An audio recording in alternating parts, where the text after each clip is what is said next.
CST, un héritage que Claire Chazal et Patrick Poivre d'Arvor ont tenu à transmettre à leur fils.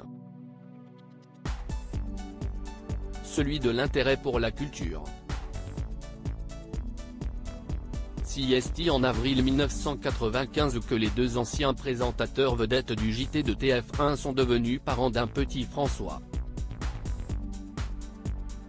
Et même s'il a fallu attendre 2005 pour que Patrick Poivre d'Arvor reconnaisse publiquement cette paternité, il a tout de même toujours été présent pour ce 7e enfant né d'une liaison extra-conjugale.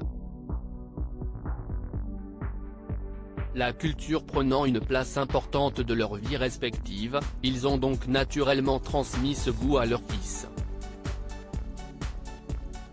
Mes parents venaient d'un milieu très modeste et se sont élevés par les concours et les livres.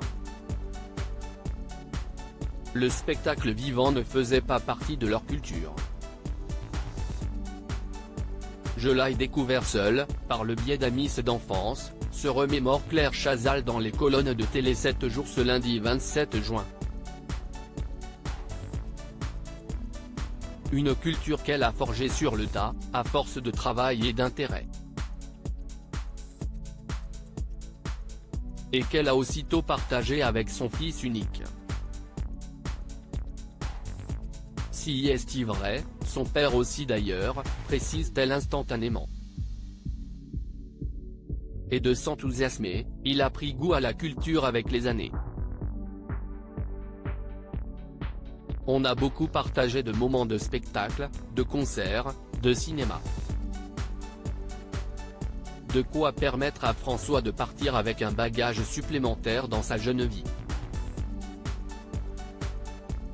Claire Chazal, François n'a pas eu un rapport très facile avec la notoriété. À désormais 27 ans, François Chazal Poivre d'Arvor tente de se construire loin de la médiatisation de ses parents, dont l'un accusé par plusieurs femmes de violences sexuelles et viol.